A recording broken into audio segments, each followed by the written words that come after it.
Alors, j'ai un parcours un peu atypique puisque j'ai exercé des responsabilités professionnelles en entreprise, dans des organisations professionnelles. J'ai dirigé des organismes de recherche avant d'arriver à l'université avec, si je puis dire, un fil rouge de continuité, c'est l'intérêt pour le travail et les transformations du travail. J'ai beaucoup travaillé dans le secteur des services marchands, qui ont été un des lieux où s'est expérimentée cette transformation de notre société qui passait d'une économie de l'offre qui avait ensuite à chercher sa demande à une économie de la demande et donc ce qu'on a appelé les démarches orientées clients, du coup l'appréciation d'une qualité qui n'était pas simplement ce que l'ingénieur avait conçu, mais ce que l'utilisateur percevait réellement.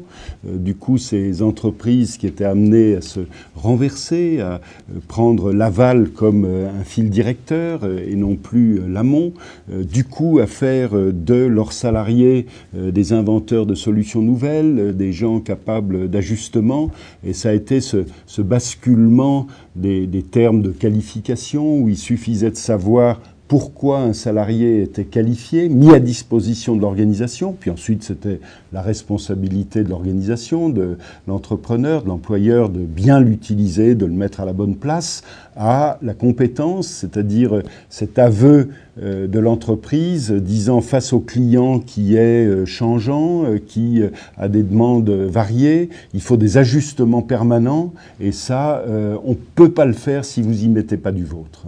Et donc la compétence, ça a été cette introduction dans le travail d'une part de responsabilité, d'autonomie plus grande, avec ce que ça reconfigure des relations entre l'employeur et le salarié, avec du coup ce que ça reconfigure des questions sur qu'est-ce que c'est que former aujourd'hui un salarié contribuant au développement de son entreprise, contribuant au développement économique, etc. Donc voilà ce fil rouge qui m'a conduit à des périodes plutôt de réflexion, de recherche, à des périodes plutôt d'action. Et je me suis retrouvé ces dernières années comme président de cette université, de nouveau dans une fonction de praticien, on peut dire, de management d'une institution, et en place dans les universités qui sont aujourd'hui un des lieux les plus actifs de la modernisation de la fonction publique.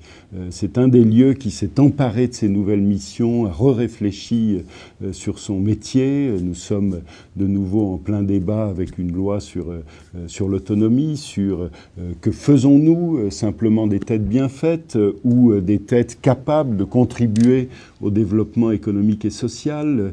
Est-ce que notre mission est simplement la production et la diffusion de connaissances? Est-ce qu'elle est aussi la qualité de l'insertion? Est-ce qu'elle est aussi la qualité du développement territorial?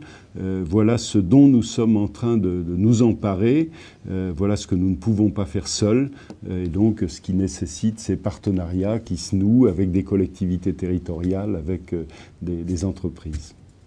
Nous sommes dans un temps d'apprentissage. Nous sommes dans un temps d'apprentissage. Ça veut dire que nous sommes dans un temps dans lequel ça n'est pas tant la volonté, le volontarisme politique qui est important, il est là, que la capacité à faire. Je crois que ce à quoi nous nous heurtons le plus, ce n'est pas le manque de volonté, c'est le manque de capacité à faire.